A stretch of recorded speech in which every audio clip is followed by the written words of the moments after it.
Hello friends, I am Dr. Karthik. CSIR NET எக்ஸாமை பொறுத்தளவு particle physics அப்படிங்கிறது ஒரு முக்கியமான ஒரு டாப்பிக்காக இருக்குது. CSIR NET எக்ஸாமில் பார்ட் சியில் நீங்கள் இருக்கிற கொஸ்டின்ஸ் எல்லாம் எடுத்து பார்த்தீங்கன்னா அதில் பார்ட்டிகிள் ஃபிசிக்ஸ்லேருந்து கண்டிப்பாக ஒரு கொஸ்டின் கேட்டிருக்காங்க இது வரைக்கும் நடந்த CSIR எக்ஸாமில். ஸோ நம்ம இனி வரப்போகிற வீடியோஸில் என்ன பார்க்க போகிறோம்னா பார்ட்டிகிள் ஃபிசிக்ஸில் இருக்கக்கூடிய கான்செப்ட்ஸ் எல்லாம் பார்க்க போகிறோம். அந்த கான்செப்ட்ஸை யூஸ் பண்ணி எப்படி நம்ம வந்து CSIR NET எக்ஸாமில் கேட்கக்கூடிய பார்ட் சி கொஸ்டின்ஸை ஆன்சர் பண்ணுறது அப்படிங்கிறத பற்றியும் நம்ம வந்து இனி வரப்போகிற வீடியோஸில் பார்க்க போகிறோம். இந்த பார்ட்டிகிள் ஃபிசிக்ஸ்னு சொல்லும்போது ஏன் அந்த டேர்ம் வருது அப்படிங்கிறத ஃபஸ்ட்டு நம்ம புரிஞ்சுக்கணும். ஏன் வந்து இதை நம்ம பார்ட்டிகிள் ஃபிசிக்ஸ் அப்படின்னு சொல்கிறோம். ஒரு ஆட்டம்னு நம்ம எடுத்தோம் அப்படின்னா ஆட்டமில் என்னென்ன இருக்குது, புரோட்டான், எலக்ட்ரான் அண்ட் நியூட்ரான் அப்படின்னு சொல்லி நம்ம சொல்லுவோம். அப்போ பார்த்தீங்கன்னா ஃபண்டமெண்டலாக எந்த ஒரு பொருளாக இருந்தாலும் பார்த்தீங்கன்னா அந்த பொருள் வந்து மேடப் ஆஃப் மாலிக்யூல்ஸ் அப்படின்னு சொல்லுவோம். Molecules are made up of atoms. So atoms are made up of protons, electrons and neutrons. அப்போ நமக்கு தெரிஞ்ச வரையில் எந்த ஒரு பொருளாக இருந்தாலும் அது வந்து மேடப் ஆகிருக்கக்கூடிய அந்த ஃபண்டமெண்டலான என்டைட்டி எது அப்படின்னு சொன்னோம்னா நம்ம புரோட்டான், எலக்ட்ரான், நியூட்ரான் அப்படின்னு சொல்லி நம்ம இது வரைக்கும் வந்து நம்ம புரிஞ்சிருப்போம். ஸோ எந்த ஒரு பொருளாக இருந்தாலும் அதை நீங்கள் உடச்சிக்கிட்டே வந்தீங்கன்னா மாலிக்யூல்ஸை உடச்சிங்கன்னா ஆட்டமுக்குள்ளே என்னென்னா புரோட்டான், எலக்ட்ரான், நியூட்ரான். ஸோ நம்ம கடைசியாக போய் நிற்கக்கூடிய அந்த இடம் என்னவா இருக்கும் அப்படின்னா புரோட்டான், எலக்ட்ரான் அண்ட் நியூட்ரானாக தான் இருக்கும். அப்போ புரோட்டான்ஸ் அண்ட் எலக்ட்ரான்ஸ் அண்ட் நியூட்ரான்ஸை நம்ம வந்து ஃபண்டமெண்டல் பார்ட்டிகிள்ஸ் அப்படிங்கிற மாதிரி வந்து நம்ம இது வரைக்கும் வந்து நம்ம தெரிஞ்சிருப்போம். ஆனால் இந்த புரோட்டான், எலக்ட்ரான் அண்ட் நியூட்ரானும் கூட அதுவும் பார்த்தீங்கன்னா உருவாகும் போது அதையும் விட சில ஃபண்டமெண்டலான பார்ட்டிகிள்ஸ் மூலமாக உருவாகுது அப்படிங்கிறது தான் பார்ட்டிகிள் ஃபிசிக்ஸுடைய கான்செப்ட். ஸோ அப்போது ஒரு புரோட்டான் அப்படின்னு நீங்கள் எடுத்தீங்கன்னா அது வந்து it is made up of quarks அப்படின்னு சொல்லி சொல்லுவோம். குவார்க்ஸ் அப்படிங்கிறது வந்து பார்த்தீங்கன்னா அது வந்து ஒரு எலிமெண்ட்ரி பார்ட்டிகிள். அப்போது எலிமெண்ட்ரி பார்ட்டிகிள் அப்படிங்கிறது என்னென்னா எந்த ஒரு ஆட்டமில் இருக்கக்கூடிய அந்த பார்ட்டிகிள்ஸ் புரோட்டானோ, எலக்ட்ரானோ, நியூட்ரானோ நம்ம எடுக்கும்போது அதை வந்து நம்ம உடச்சிக்கிட்டே வந்தோம்னா கடைசியாக போய் நம்ம நிற்கக்கூடிய அந்த ஒரு என்டைட்டி என்னன்னா அந்த எலிமெண்ட்ரி பார்ட்டிகிள்ஸ். ஸோ எலிமெண்ட்ரி அப்படிங்கிற வார்த்தை வந்து நம்ம எதுக்கு யூஸ் பண்ணுவோம்? பொதுவாக வந்து எலிமெண்ட்ரி ஸ்கூல் அப்படின்னா ஸ்கூலிங்கில் இருக்கக்கூடிய அந்த பேசிக் லெவல் அதை வந்து நம்ம எலிமெண்ட்ரி அப்படின்னு சொல்லி சொல்லுவோம் இல்லையா? ஸோ எலிமெண்ட்ரி, அதுக்கப்புறம் வந்து பார்த்தீங்கன்னா ஹையர் செகண்டரினா வந்து +1 +2 கொஞ்சம் வந்து அட்வான்ஸ்டு லெவலில் படிக்கிறவங்க அப்படிங்கிறதுனால ஹையர் செகண்டரின்னு சொல்லுவோம். அப்போ எலிமெண்ட்ரின்னு சொல்லும்போது ஸ்கூலிங்லேயே ரொம்ப அடிப்படையான லெவலை வந்து நம்ம எலிமெண்ட்ரி அப்படின்னு சொல்லி சொல்கிற மாதிரி இந்த பார்ட்டிகிள்ஸில் வந்து இது வரைக்கும் நமக்கு தெரிஞ்சதெல்லாம் பார்த்தீங்கன்னா புரோட்டான், எலக்ட்ரான், நியூட்ரான்னு சொல்லி இருந்தாலும் கூட அதுல இருந்தும் இன்னும் எலிமெண்ட்ரி லெவல் இந்த புரோட்டான் வந்து எதனால் உருவானது, ரைட்டா? இப்போ செங்கல் எப்படி மண்ணால் உருவாகுதோ அந்த மாதிரி வந்து இந்த புரோட்டான் எதனால் உருவாகுது அப்படின்னு நம்ம பார்க்கும்போது குவார்க்ஸ் அப்படின்னு சொல்லி நம்ம சொல்கிறோம் இல்லையா? ஸோ அப்போ அந்த மாதிரி ஃபிசிக்ஸில் நம்ம வந்து இந்த எலிமெண்ட்ரி பார்ட்டிகிள்ஸ் அப்படின்னு சொல்லக்கூடிய இந்த குவார்க்ஸு, அதே மாதிரி ஃபோட்டான்ஸு, இந்த மாதிரி வந்து நிறைய எலிமெண்ட்ரி பார்ட்டிகிள்ஸ் இருக்குது, ரைட்டா? ஸோ இந்த எலிமெண்ட்ரி பார்ட்டிகிள்ஸை பற்றி படிக்கிற அந்த டாபிக் தான் பார்ட்டிகிள் ஃபிசிக்ஸ் அப்படின்னு சொல்லி நம்ம சொல்லுவோம். இந்த பார்ட்டிகிள் ஃபிசிக்ஸில் இருக்கிற கான்செப்ட்ஸை இனி வரப்போகிற வீடியோஸில் நம்ம ஒவ்வொரு கான்செப்டையும் நம்ம பார்க்கலாம். ஸோ அதை நம்ம தெளிவாக புரிஞ்சுக்கிட்டோம்னா, அந்த கான்செப்ட்ஸில் நம்ம தெளிவாக புரிஞ்சுக்கிட்டோம்னா பார்ட் சியில் கேட்கக்கூடிய ஒரு கொஸ்டினை நம்மளால் கண்டிப்பாக அட்டன் பண்ண முடியும் CSIR NET எக்ஸாமில் பொறுத்தளவில். ஓகே, பார்ட்டிகிள் ஃபிசிக்ஸ்குள்ளே நம்ம வந்து இன்டெப்த்தாக போகிறதுக்கு முன்னாடி பொதுவாக இந்த வேர்ல்டில் இருக்கக்கூடிய இன்ட்ராக்ஷன்ஸை நம்ம 4 விதமாக வந்து பிரிக்கலாம். என்னென்ன அந்த டைப்ஸ் அப்படின்னு பார்த்தீங்கன்னா strong interaction, electromagnetic interaction, weak interaction, then gravitational interaction. So இந்த 4 விதமான இன்ட்ராக்ஷன்ஸை பற்றியும் நம்ம வந்து கொஞ்சம் தெரிஞ்சுக்கணும். இந்த 4 விதமான இன்ட்ராக்ஷன்ஸை பற்றி நம்ம என்ன தெரிஞ்சுக்கணும் அப்படின்னு பார்த்தீங்கன்னா இந்த 4 விதமான இன்ட்ராக்ஷன்ஸினுடைய அந்த ரிலேட்டிவ் ஸ்ட்ரென்த் என்ன. ரிலேட்டிவ் ஸ்ட்ரென்த் அப்படின்னா என்ன அர்த்தம் அப்படின்னு பார்த்தீங்கன்னா இப்போ நீங்கள் இந்த ஸ்ட்ராங் இன்ட்ராக்ஷன் அப்படின்னு சொல்லி பேசுகிறீங்க இல்லையா? ஸோ ஸ்ட்ராங் இன்ட்ராக்ஷன் அப்படின்னு பேசுகிறீங்க, இங்கே பேர்லேயே வந்து வீக் இன்ட்ராக்ஷன் அப்படின்னு சொல்லி இருக்குது. ஸோ அப்போது இந்த பேர்லேருந்தே நீங்கள் என்ன புரிஞ்சுக்கலாம் அப்படின்னா இந்த இன்ட்ராக்ஷன் வந்து கொஞ்சம் ஸ்ட்ரென்த் அதிகமாக இருக்கும். அப்போ இது வந்து வீக் இன்ட்ராக்ஷன் அப்படின்னு சொல்லி இருக்கு அப்படின்னா இந்த இன்ட்ராக்ஷன் வந்து கம்பேரிட்டிவ்லி ஸ்ட்ரென்த் கம்மியாக இருக்கும் அப்படின்றது நார்மலாக நீங்கள் பார்த்ததுமே வந்து புரிஞ்சுக்கக்கூடிய ஒரு விஷயம். அப்போ மற்ற 2 இன்ட்ராக்ஷன்ஸ் இருக்கு, எலக்ட்ரோமேக்னெட்டிக், கிராவிடேஷன் இருக்கு. அப்போ இந்த 2 இன்ட்ராக்ஷன்ஸோட அந்த ஸ்ட்ரென்த் எப்படி இருக்கும்? ஸோ இந்த மாதிரி விஷயங்கள். அதே மாதிரி ரேஞ்ச் அப்படின்னா ஸோ இந்த 4 டைப் ஆஃப் இன்ட்ராக்ஷன்ஸோட ரேஞ்ச் என்ன?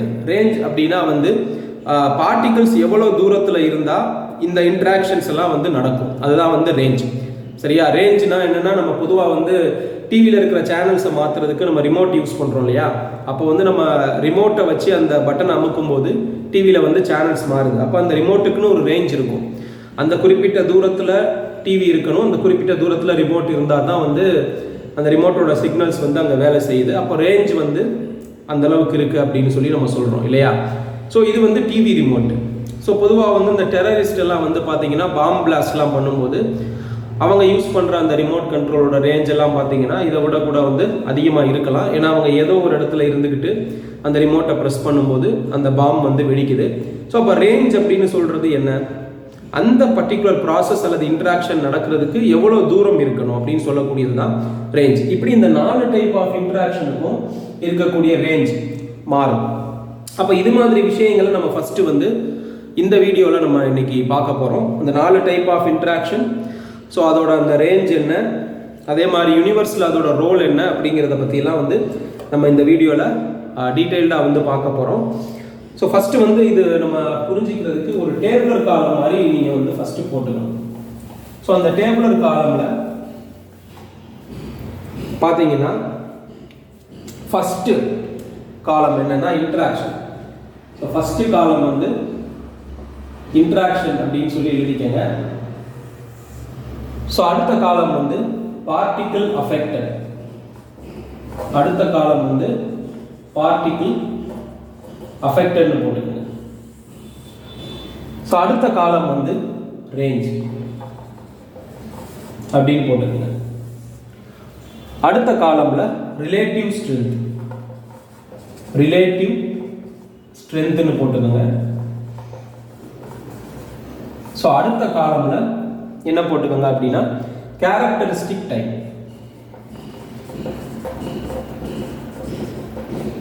கேரக்டரிஸ்டிக் டைம்னு போட்டுக்கோங்க. ஸோ அடுத்ததுல பார்ட்டிகிள் எக்ஸ்சேஞ்ச், பார்ட்டிகிள்ஸ் எக்ஸ்சேஞ்ச் அப்படின்னு போட்டுக்கோங்க. அடுத்ததுல role in universe, role in universe இப்படி வந்து போட்டுக்கோங்க. சரியா? ஸோ ஃபர்ஸ்ட் வந்து interaction, then particles affected, then range, relative strength, characteristic time, particles exchange, role in universe. சரியா? இந்த மாதிரி வந்து நீங்க காலம் கிரியேட் பண்ணிக்கங்க. ஃபர்ஸ்ட் ஒன் வந்து ஸ்ட்ராங். ஸோ இந்த ஸ்ட்ராங் இன்ட்ராக்ஷனை பொறுத்தளவு இந்த இன்ட்ராக்ஷன் நடக்கும்போது என்னென்ன பார்ட்டிகல்ஸ் அஃபெக்ட் ஆகும் அப்படின்னு பார்த்தீங்கன்னா குவார்க்ஸ், அதுக்கப்புறம் வந்து ஹேட்ரான்ஸ், குவார்க்ஸ் ஹேட்ரான்ஸ் அப்படின்னு சொல்லுவோம். இப்போ இந்த ஸ்ட்ராங் இன்ட்ராக்ஷனோட ரேஞ்ச் என்ன அப்படின்னு பார்த்தீங்கன்னா 10⁻⁻15 மீட்டர், அப்ராக்சிமேட்லி 10⁻⁻15 மீட்டர், 10⁻⁻15 மீட்டர் இதோட ரேஞ்ச். இந்த இன்ட்ராக்ஷன் நடக்கிறதுக்கு தேவையான ரேஞ்ச். ரிலேட்டிவ் ஸ்ட்ரென்த்னு ஏன் சொல்லி நம்ம கொடுத்துருக்கோம் அப்படின்னா நான் என்ன பண்ண போறேன், இந்த ஸ்ட்ராங் இன்ட்ராக்ஷனை வந்து நான் ரெஃபரன்ஸா ஃபிக்ஸ் பண்ணிக்க போறேன். அப்போ இன் டர்ம்ஸ் ஆஃப் நம்பர்ஸ் அந்த மற்ற 3 இன்ட்ராக்ஷனோட ஸ்ட்ரென்த் எப்படி இருக்குங்கிறத நான் சொல்ல போறேன். ஸோ ஸ்ட்ராங் இன்ட்ராக்ஷனை வந்து நான் என்ன பண்ணிக்க போறேன், ஸ்ட்ரென்த் 1 அப்படின்னு சொல்லி ஃபிக்ஸ் பண்ணிக்க போறேன். இப்போ நான் என்ன பண்ணுவேன், இந்த ஸ்ட்ரென்த்தை பேஸ் பண்ணி மற்ற இன்ட்ராக்ஷனுடைய ரிலேட்டிவ் ஸ்ட்ரென்த்தை நான் வந்து இன் டர்ம்ஸ் ஆஃப் நம்பர்ஸில் சொல்ல போகிறேன். ஸோ அப்போது ரிலேட்டிவ் ஸ்ட்ரென்த் எழுதியாச்சு. கேரக்டரிஸ்டிக் டைம்னா இந்த இன்ட்ராக்ஷன் நடக்கிறதுக்கு எவ்வளோ நேரம் எடுத்துக்கும் அப்படின்னா அப்ராக்சிமேட்லி அது வந்து 10⁻⁻23 செகண்ட்ஸ். சரியா? இப்போ இந்த இன்ட்ராக்ஷன் நடக்கும்போது பார்ட்டிகல்ஸ் அஃபெக்டட் வந்து குவார்க்ஸ் அண்ட் ஹேட்ரான்ஸ்.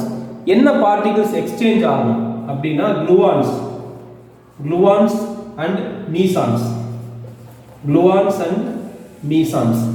அப்படின்னு சொல்லுவோம். Gluons and mesons. இப்போ இந்த குளுவான்ஸ் என்ன பண்ணும் அப்படின்னு பார்த்தீங்கன்னா ஹோல்ட்ஸ் த குவார்க்ஸ் டுகெதர், ரைட்டா? Holds the quarks together to form a nucleon. இந்த மீசான்ஸை கூட நான் வந்து கொஞ்சம் கீழே எழுதிக்கிறேன். ஸோ இந்த குளுவான்ஸ் என்ன பண்ணும், holds quark together to form a nucleon.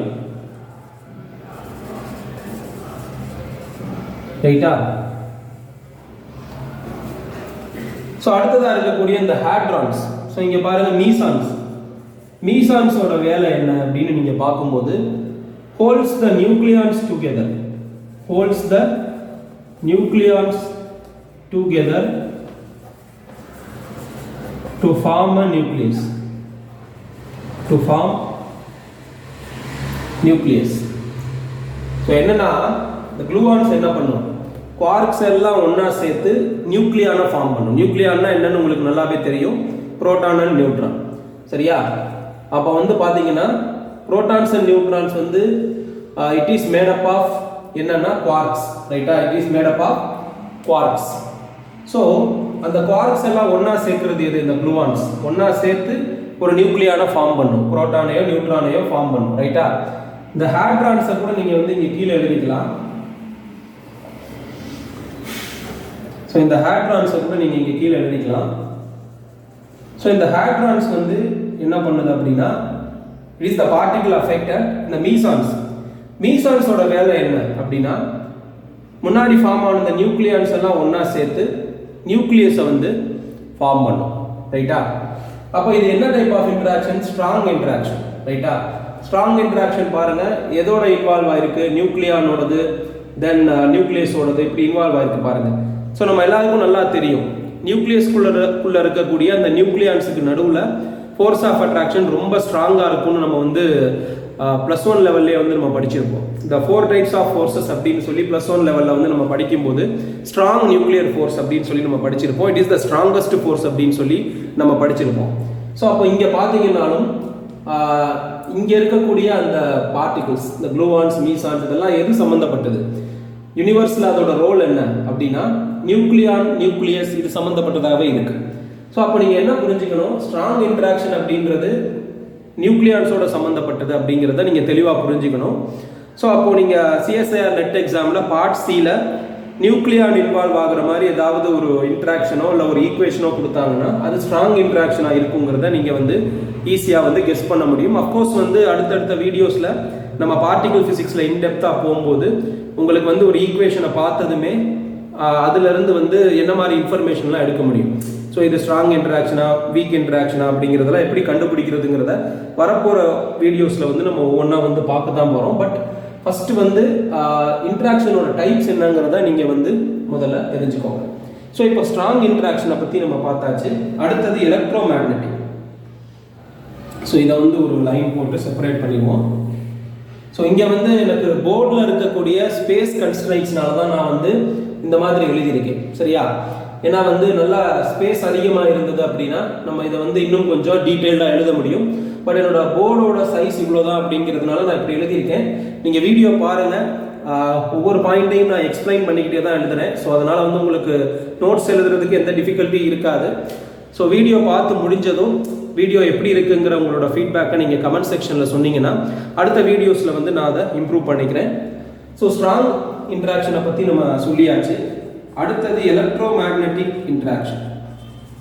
Electro magnetic interaction இதில் பார்ட்டிகிள்ஸ் அஃபெக்டட் எது? ஸோ எலக்ட்ரோ மேக்னெட்டிக்னாலே எந்த பார்ட்டிகிள்ஸ் அஃபெக்ட் ஆகும் அப்படின்னா சார்ஜ்டு பார்ட்டிகிள்ஸ் எல்லாமே அஃபெக்ட் ஆகும். ஸோ இதோட ரேஞ்ச் என்ன அப்படின்னா இன்ஃபினிட்டி. ரைட்டா? ஸோ இந்த ரேஞ்சுக்கான அர்த்தம் என்னங்கிறத புரிஞ்சுக்கோங்க. இந்த ஸ்ட்ராங் இன்ட்ராக்ஷனோட ரேஞ்ச் அப்ராக்சிமேட்லி 10⁻⁻15 மீட்டர். இது என்னன்னா ஒரு நியூக்ளியஸோட சைஸ். நியூக்ளியஸோட சைஸ் எவ்வளோ, அந்த ரேடியஸ் எவ்வளோ, 10⁻⁻15 மீட்டர் தான். அப்போ அந்த குறுகிய ஒரு ரேஞ்சில் தான் என்ன பண்ண முடியும், இந்த ஸ்ட்ராங் இன்ட்ராக்ஷன் வந்து ஆப்ரேட் பண்ண முடியும். ஸோ உங்களுக்கே நல்லா தெரியும், புரோட்டான்ஸ் வந்து பார்த்தீங்கன்னா நியூக்ளியஸ்குள்ளே இருக்கிற வரைக்கும் மட்டும்தான் இந்த நியூக்ளியர் ஃபோர்ஸுக்கு கட்டுப்பட்டு இருக்கும். ஏன்னா அந்த 10⁻⁻15 மீட்டருங்கிற ரேடியஸ் தான் நியூக்ளியஸ் ரேடியஸ். ஸோ அதுக்குள்ளே இருக்கிற வரைக்கும் தான் புரோட்டான்ஸ் வந்து அந்த நியூக்ளியர் ஃபோர்ஸுக்கு கட்டுப்பட்டு இருக்கும். ஒன்ஸ் அதை விட்டு வெளியே வந்துருச்சுன்னா ஸ்ட்ராங் நியூக்ளியர் ஃபோர்ஸோட அந்த இம்பேக்டே இருக்காது. ரைட்டா? ஸோ அப்போ அந்த ரேஞ்ச் பார்த்தீங்கன்னா 10⁻⁻15 மீட்டர். ஆனால் அந்த எலக்ட்ரோ மேக்னெட்டிக் இன்ட்ராக்ஷனோட ரேஞ்ச் பாருங்க இன்ஃபினிட்டி. ஸோ எலக்ட்ரோமேக்னெட்டிக் இன்ட்ராக்ஷன் போது சார்ஜ்டு பார்ட்டிகல்ஸ் அஃபெக்ட் ஆகும் ஆப்வியஸ்லி. ஏன்னா வந்து எலக்ட்ரோமேக்னெட்டிக் அப்படிங்கும் போதே உங்களுக்கு வந்து எதனால சார்ஜ்டு பார்ட்டிகல்ஸ் அஃபெக்ட் ஆகுதுங்கிறது புரிஞ்சிருக்கும். ஸோ ரேஞ்ச் இன்ஃபினிட்டி, எலக்ட்ரோமேக்னெட்டிக் இன்ட்ராக்ஷனோட ரேஞ்ச் இன்ஃபினிட்டி அப்படிங்கும்போது இன்ஃபைனைட் டிஸ்டன்ஸில் பார்ட்டிகல்ஸ் இருந்தாலும் இந்த எலக்ட்ரோமேக்னெட்டிக் ஃபோர்ஸஸ் ஆப்ரேட் பண்ண முடியும். ஸோ இதோட ரிலேட்டிவ் ஸ்ட்ரென்த் அப்படின்னா ஸ்ட்ராங் இன்ட்ராக்ஷனோட நீங்கள் கம்பேர் பண்ணீங்கன்னா அப்ராக்சிமேட்லி 10⁻⁻². கேரக்டரிஸ்டிக் டைம், இது நடக்கிறதுக்கு தேவைப்படுற டைம் அப்ராக்சிமேட்லி 10⁻⁻20 செகண்ட்ஸ். ஸோ எந்தெந்த பார்ட்டிகல்ஸ்லாம் எக்ஸ்சேஞ்ச் ஆகும்னா ஃபோட்டான்ஸ் வந்து எக்ஸ்சேஞ்ச் ஆகும். ஸோ இந்த ஃபோட்டான்ஸினுடைய அந்த பொதுவாக இந்த எலக்ட்ரோமேக்னெட்டிக் இன்ட்ராக்ஷனோட ரோல் என்ன அப்படின்னு பார்த்தீங்கன்னா determine structure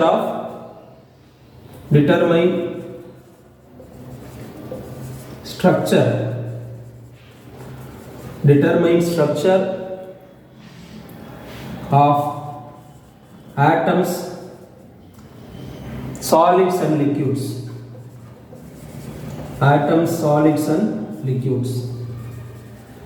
அப்படின்றது இந்த எலக்ட்ரோமேக்னெட்டிக் இன்ட்ராக்ஷனோட ரோல் அப்படின்றத நம்ம வந்து இந்த இடத்துல புரிஞ்சுக்கிறோம். ஸோ இப்போ இந்த 2 இன்ட்ராக்ஷன் பார்த்தாச்சு. அடுத்ததாக வந்து நம்ம என்ன பார்க்க போகிறோம்னா week interaction, gravitational interaction. So அதை பற்றி வந்து நம்ம இப்போ பார்த்துடலாம். ஸோ அதை வந்து நம்ம பார்க்கலாம். Week interaction.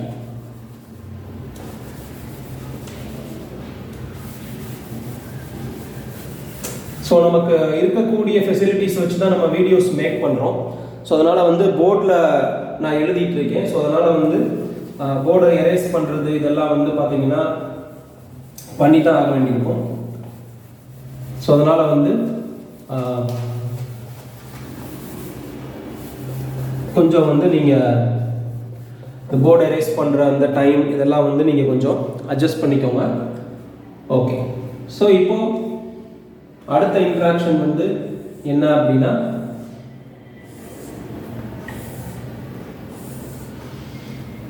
Weak interaction. So week interaction அப்படின்னு நம்ம சொல்லும்போது இதில் என்னென்ன பார்ட்டிகல்ஸ் எல்லாம் அஃபெக்ட் ஆகும்னு பார்த்தீங்கன்னா குவார்க்ஸ் அண்ட் லெப்டான்ஸ். ஸோ இதை பற்றியெல்லாம் வந்து நம்ம பார்ட்டிகல் ஃபிசிக்ஸில் அடுத்தடுத்த வீடியோஸில் பார்க்க போகிறோம். வீக் இன்ட்ராக்ஷனோட ரேஞ்ச் எவ்வளோனா அப்ராக்சிமேட்லி 10⁻⁻18 மீட்டர். ரைட்டா? இதோட relative strength compared to strong interaction approximately 10⁻⁻5. So இந்த வீக் இன்ட்ராக்ஷன் நடக்கிறதுக்கு எவ்வளோ டைம் தேவைப்படும்? Approximately 10⁻⁻10 seconds. அப்ராக்சிமேட்லி போடலாம், போடாமல் இருக்கலாம். ஸோ 10⁻⁻10 செகண்ட்ஸ் வரைக்கும் இதோட அந்த கேரக்டரிஸ்டிக் டைம் இருக்குது. பார்ட்டிகிள்ஸ் எக்ஸ்சேஞ்ச் என்ன அப்படின்னு பார்த்தீங்கன்னா intermediate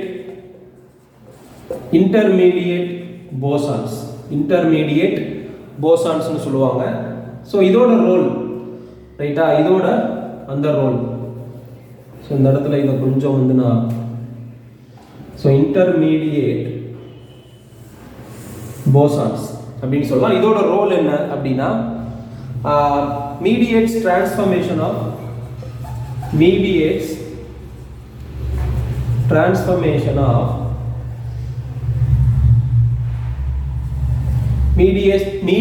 transformation of quarks and leptons.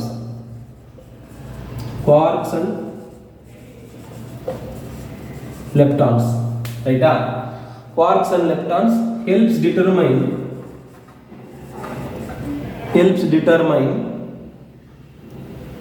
composition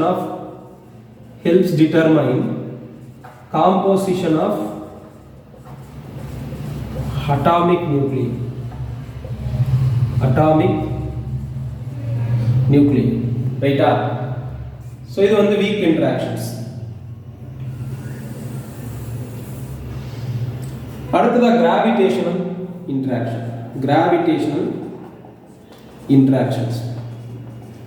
so gravitational interaction போது நமக்கு நல்லாவே தெரியும், நியூட்டனோட யூனிவர்சல் லா ஆஃப் கிராவிடேஷன் படி உலகத்தில் இருக்கிற எல்லா பொருளுமே ஒரு பொருள் இன்னொரு பொருளை என்ன பண்ணிக்கிட்டு இருக்கு, அட்ராக்ட் பண்ணிக்கிட்டு இருக்கு அப்படிங்கிறது நமக்கு நல்லாவே தெரியும். இப்போ இந்த கிராவிடேஷனல் ஃபோர்ஸ் வந்து எல்லா பார்ட்டிகல்ஸையுமே அஃபெக்ட் பண்ணும்.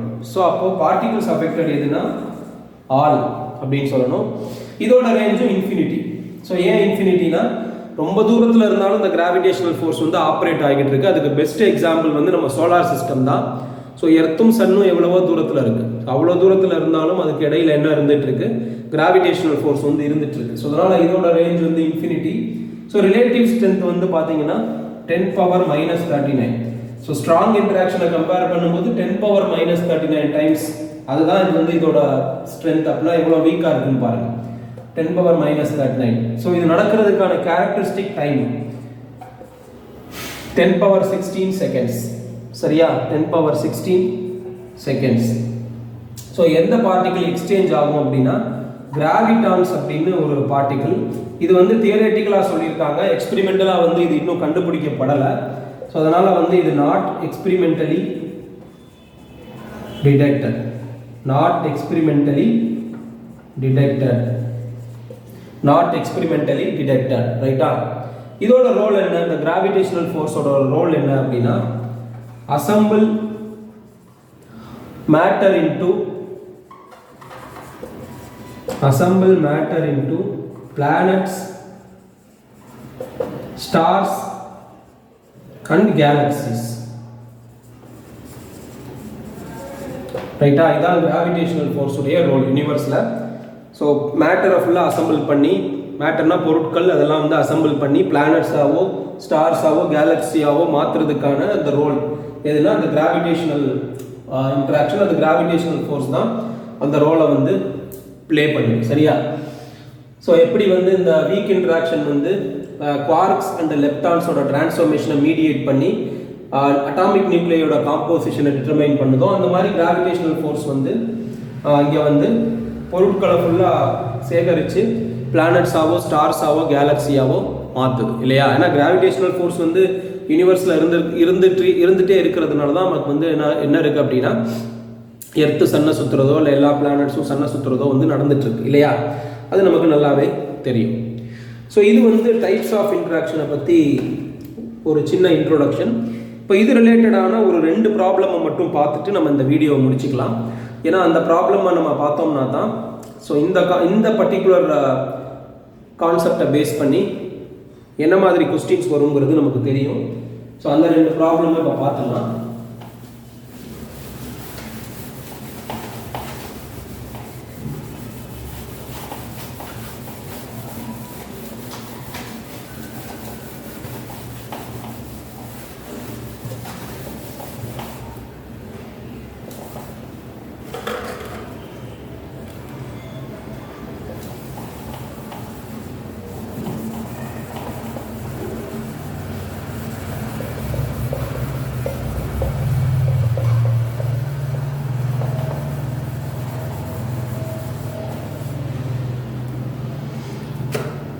ஸோ ஒரு ப்ராப்ளம் எழுதிக்கோங்க.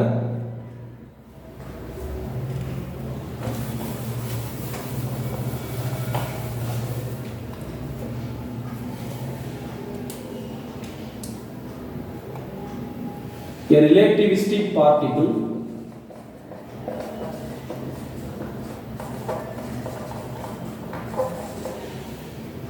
travels a length of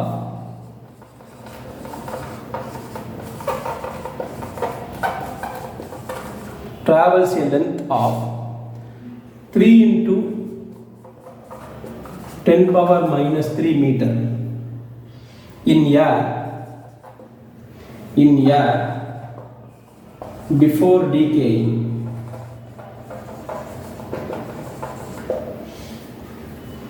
The decay process of the particle. The decay process of the particle is dominated by options எழுதிக்கங்க. strong interaction,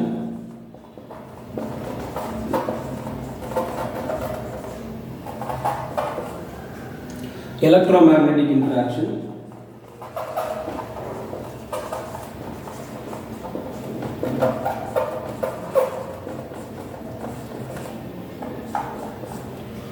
weak interaction,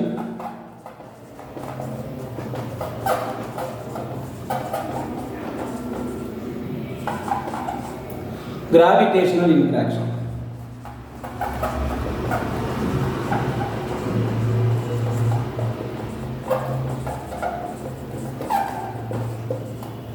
இப்போ என்ன சொல்லியிருக்காங்க கொஸ்டின்ல, a relativistic particle travels a length of 3 into 10 power minus 3 meter in air before decay. ஒரு relativistic particle ஏர்ல travel பண்ணது எவ்வளவு தூரத்துக்குன்னா 3 into 10 power minus 3 metre travel பண்ணி அதுக்கப்புறம் வந்து டீகே ஆயிடுது. ரைட்டா? டீகே ஆகுறது அப்படின்னா அந்த பார்ட்டிகிள் வேற ஒரு பார்ட்டிகிளா மாறிடும். இந்த டீகே பற்றியெல்லாம் வந்து நம்ம இந்த பார்ட்டிகிள் ஃபிசிக்ஸில் இன்னும் நிறைய கான்செப்ட்ஸை பார்க்க டீகே ஆகுறதுனா என்னங்கிறதுலாம் நீங்கள் புரிஞ்சுக்குவீங்க. ஸோ இப்போதைக்கு புரிஞ்சுக்கணும் அப்படின்னா நீங்கள் ப்ரீவியஸ் இயர் கொஸ்டின்ஸ் பார்ட் சியில் இந்த பார்ட்டிகிள் ஃபிசிக்ஸ் பேஸ் பண்ணியிருக்கும். அந்த கொஸ்டின் பார்த்தீங்கன்னா சில ஈக்குவேஷன்ஸ் எல்லாம் கொடுத்துருப்பாங்க. ஒரு பார்ட்டிகிள் இன்னொரு பார்ட்டிகிளாக எப்படி மாறுது அப்படிங்கிறதுக்கு சில ஈக்குவேஷன்ஸ்லாம் கொடுத்துருப்பாங்க. அதான் வந்து டீகே ப்ராசஸ் அப்படின்னு அர்த்தம். ஸோ இப்போ இங்கே என்ன சொல்லியிருக்காங்க, ஒரு ரிலேட்டிவிஸ்டிக் பார்ட்டிகிள் வந்து ஏரில் 3 into 10 power minus 3 metre travel ஆகி டீகே ஆகுது அப்படின்னு சொல்லியிருக்காங்க. இப்போ இந்த டீகே ப்ராசஸ் நடக்கும்போது என்ன இன்ட்ராக்ஷன் வந்து அங்கே நடக்கும் அப்படிங்கிறத கேட்டிருக்காங்க. ஸோ 4 இன்ட்ராக்ஷனில் எது இருக்கும் அப்படிங்கிறத நம்ம சொல்லணும். அதை நம்ம எதை வச்சு சொல்லலாம்னா, இதுக்கு முன்னாடி ஒரு டேபிள் பார்த்தோம் இல்லையா, அந்த டேபிளில் நம்ம கேரக்டரிஸ்டிக் டைம்னு பார்த்தோம் இல்லையா, அதை வச்சு நம்ம சொல்லிடலாம். ஸோ சொல்யூஷன், ஸோ பொதுவாக வந்து வெலாசிட்டி அப்படின்னா டிஸ்டன்ஸ் பை டைம் அப்படின்னு நமக்கு நல்லா தெரியும். இப்போ இந்த இடத்துல வெலாசிட்டி ஆஃப் த பார்ட்டிகிள் என்னவா இருக்கும்னா, இது வந்து ஒரு ரிலேட்டிவிஸ்டிக் பார்ட்டிகிள். ரிலேட்டிவிஸ்டிக் பார்ட்டிகிள் அப்படிங்கும்போது it travels with the speed of light in vacuum. ஏன்னா இங்கே ஏர் தானே சொல்லியிருக்காங்க, ஏர் ஆர் வேக்யூம் ரெண்டுமே வந்து கிட்டத்தட்ட ஒன்று தான். ஸோ ரிலேட்டிவிஸ்டிக் பார்ட்டிகிள்ங்கிறதுனால velocity 3 into 10 power 8 metre per second. So distance எவ்வளோனா 3 into 10 power minus 3 metre by time அப்படின்னு இருக்குது. ஸோ அப்போ டைம் அப்படின்னு சொல்லி நீங்கள் எடுத்தீங்கன்னா, so 3 into 10 power minus 3 divided by 3 into 10 power 8ன்னு வரும். ஸோ கேன்சல் அவுட் ஆகும்போது இது எவ்வளோ வரும்னா 10 power minus 11 செகண்ட்ஸ் அப்படின்னு வருது. இந்த 10 power minus 11 அப்படின்றது it is actually close to weak interactions ஓட characteristic time. அதாவது for weak interaction வந்து நம்ம என்ன சொன்னோம் அப்படின்னா, characteristic time எவ்வளோ சொன்னோம் அப்படின்னு வந்து நீங்கள் பார்க்கும்போது 10 power minus 10 செகண்ட்ஸ்னு இருந்துச்சு இல்லையா. ப்ரீவியஸாக வந்து நம்ம அந்த டேபிளில் பார்த்துருப்போம். இப்போ இங்கே 10 power minus 11 செகண்ட்ஸ் வருது. ஸோ மற்ற இன்ட்ராக்ஷனோட கேரக்டரிஸ்டிக் டைம் எல்லாம் பார்த்தீங்கன்னா அந்த 10 power minus 11 விட ரொம்ப டிஃபரன்ஸ் இருக்குது. ஸோ வீக் இன்ட்ராக்ஷனுக்கு தான் இது கொஞ்சம் நியரராக இருக்கிறதுனால ஸோ இங்கே ஆன்சர் வந்து வீக் இன்ட்ராக்ஷன். ஸோ இந்த ப்ராசஸ் நடக்கும்போது எந்த இன்ட்ராக்ஷன் நடக்குது, வீக் இன்ட்ராக்ஷன் மூலமாக வந்து நடக்குதுங்கிறத நம்ம வந்து புரிஞ்சிக்க முடியுது. சரியா? ஸோ இது வந்து ஒரு ப்ராப்ளம். இன்னொரு ப்ராப்ளமாக நம்ம பார்த்துடலாம். ஸோ நான் சொல்லியிருந்தேன் இல்லையா, டிகேனா என்ன அப்படிங்கிறத பற்றி சொல்லியிருந்தேன். அந்த டிகேனா என்னங்கிறத வந்து நமக்கு எக்ஸ்பிளைன் பண்ணுற விதத்தில் ஒரு ப்ராப்ளம் இருக்குது. அஃப்கோர்ஸ் வந்து கம்ப்ளீட்டாக எக்ஸ்பிளைன் பண்ணாது, பட் அந்த ஈக்குவேஷன்ஸ் எல்லாம் நீங்கள் பார்க்கலாம். ஸோ டிகே ப்ராசஸ்னால் என்னங்கிறதெல்லாம் நீங்கள் பார்க்கலாம்.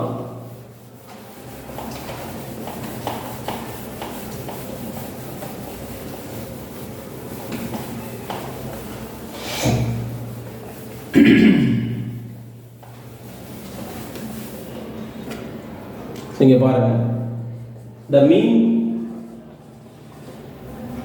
lifetime of the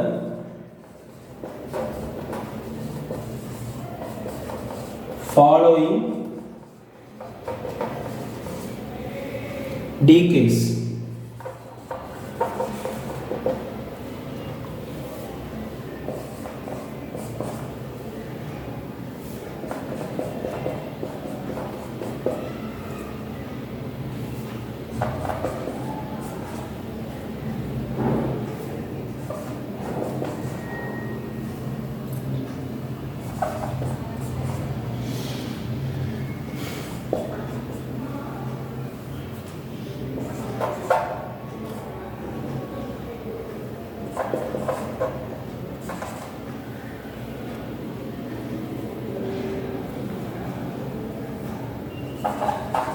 so the mean lifetime of the following decays, 3 decays வந்து இங்கே கொடுத்துருக்காங்க. ரைட்டா?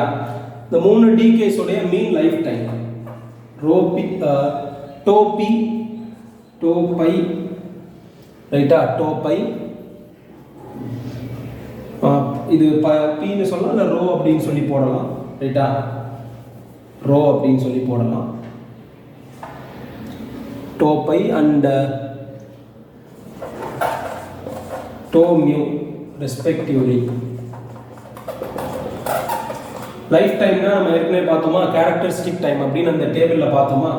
ஸோ இந்த 3 டிகே ப்ராசஸை கொடுத்துட்டு இந்த 3 டிகே ப்ராசஸுடைய அந்த லைஃப் டைம்னு சொல்லி அதுக்கு சிம்பிள்ஸ் வந்து கொடுத்துருக்காங்க பாருங்க. ரைட்டா, கொடுத்துட்டு அவங்க வந்து இப்போ என்ன கேட்குறாங்க அப்படின்னா, தே சாட்டிஸ்ஃபை பார்த்தீங்கன்னா ஃபர்ஸ்ட் ஒன் வந்து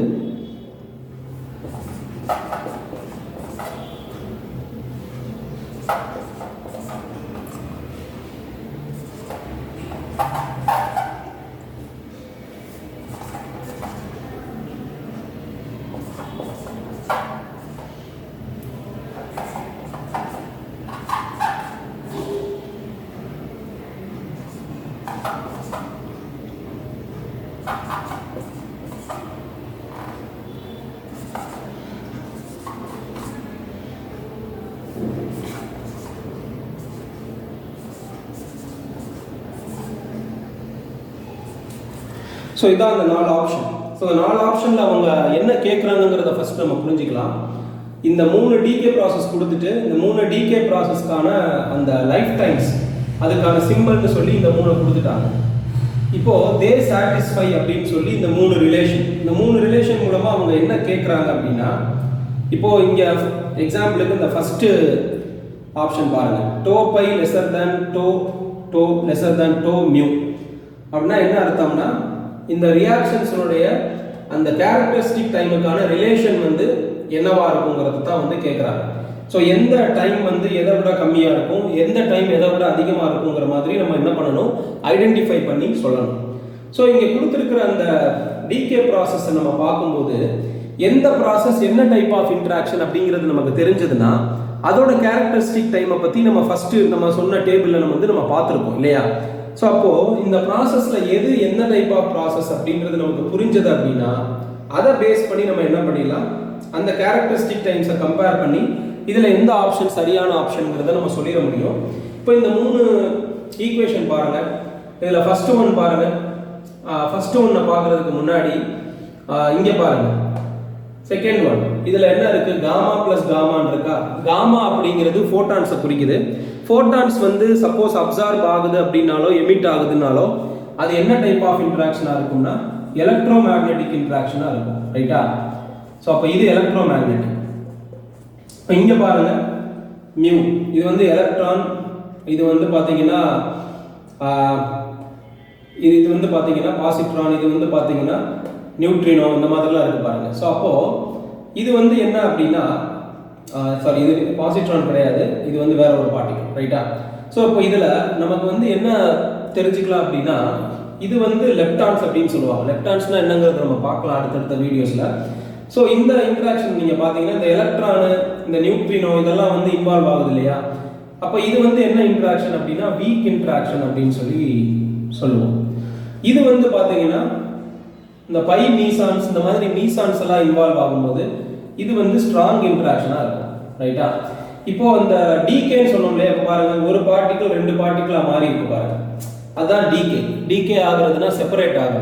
ரைட்டா. ஒரு பார்ட்டிக்கிள் அதை விட சின்ன பார்ட்டிகிள்ஸாக பிரியுது, அதனால தான் இதை டிகேன்னு சொல்லுவாங்க. ரைட்டா. டிகேனா என்னங்கிறத பற்றி நம்ம வந்து ஈக்குவேஷன்ஸ் பார்த்தா புரியுங்கிறத நான் சொல்லியிருந்தேன் இல்லையா, அது இதுதான். ஸோ அப்போ இதில் இந்த 3 ஈக்குவேஷனில் ஃபர்ஸ்ட் ஒன் ஸ்ட்ராங், ரெண்டாவது எலக்ட்ரோ மேக்னெட்டிக் இன்ட்ராக்ஷன், மூணாவது வீக் இன்ட்ராக்ஷன். அப்போ அதனுடைய கேரக்டரிஸ்டிக் டைம் வந்து நமக்கு என்னன்னு தெரியும் இல்லையா. ஸோ அப்போது இந்த ஸ்ட்ராங் இன்ட்ராக்ஷன் இதுக்கான கேரக்டரிஸ்டிக் டைம் வந்து எவ்வளோ இருந்துச்சு, நமக்கு வந்து 10⁻⁻23 செகண்ட்ஸ்னு இருந்துச்சு. அடுத்ததா எலக்ட்ரோ மேக்னெட்டிக் இன்ட்ராக்ஷன், இதுக்கான கேரக்டரிஸ்டிக் டைம் என்னன்னு நமக்கு தெரியும், 10⁻20 செகண்டுங்கிறது தெரியும். அடுத்தது வீக். ஸோ வீக்குக்கானது எவ்வளோன்னு நமக்கு தெரியும், தட் இஸ் 10⁻−10. ரைட்டா. 10⁻−10ன்றது நமக்கு நல்லா தெரியும். ரைட்டா. இப்போ இதெல்லாம் நமக்கு தெரியும் போது இப்போ நம்ம கம்பேர் பண்ணி சொல்லலாம், எது வந்து இருக்கிறதுலே அதிகம்னா இது. ரைட்டா. இதான் அதிகம். இருக்கிறதுலே எது கம்மி, இதுதான் கம்மி. அப்போ இங்கே பாருங்க எந்த ஆப்ஷன் வரும்னா ஆப்ஷன் சி வந்து இந்த இடத்துல உங்களுக்கு வரும். ரைட்டா? பார்த்தீங்கன்னா இருக்கிறதுல இது கம்மி, இதை விட இது அதிகம், இதை விட இது அதிகம். ஸோ அப்போ எந்த ஆப்ஷன் வரும்? ஆப்ஷன் சிங்கிறது வந்து வரும். சரியா? ஸோ இது மாதிரி கொஸ்டின்ஸ் கேட்டாங்கன்னா நம்ம முன்னாடி பார்த்தோம் இல்லையா ஒரு டேபிள், அந்த டேபிளை வச்சு நம்ம வந்து ஆன்சர் பண்ணிட முடியும். இந்த வீடியோவில் நம்ம இன்னைக்கு பார்த்த கான்செப்ட்ஸ் எல்லாமே சிஎஸ்ஐஆர் நெட் எக்ஸாம் ப்ரிப்பேர் பண்ணுற ஸ்டூடெண்ட்ஸுக்கு மட்டும் யூஸ்ஃபுல்லாக இருக்கும்னு நினைக்க வேண்டாம். அஃப்கோர்ஸ் ஃபிசிக்ஸ் ரிலேட்டடான மற்ற காம்படிட்டிவ் எக்ஸாம்ஸ் பிஜிடிஆர்பிக்கு ப்ரிப்பேர் பண்ணுறவங்களுக்கும் இன்றைக்கி நம்ம டிஸ்கஸ் பண்ண கான்செப்ட்ஸ் எல்லாம் ஹெல்ப்ஃபுல்லாக இருக்கும்னு நம்புகிறேன். வீடியோவை பார்த்துட்டு வீடியோ ரிலேட்டடாக உங்களோட ஃபீட்பேக் ஏதாவது இருந்ததுன்னா கமெண்ட் செக்ஷனில் சொல்லுங்கள். அடுத்த வீடியோவில் நம்ம இந்த எலிமெண்ட்ரி பார்ட்டிகிள்ஸினுடைய கிளாசிஃபிகேஷனை பற்றி பார்க்கலாம். தேங்க்ஸ் ஃபார் வாட்சிங் திஸ் வீடியோ.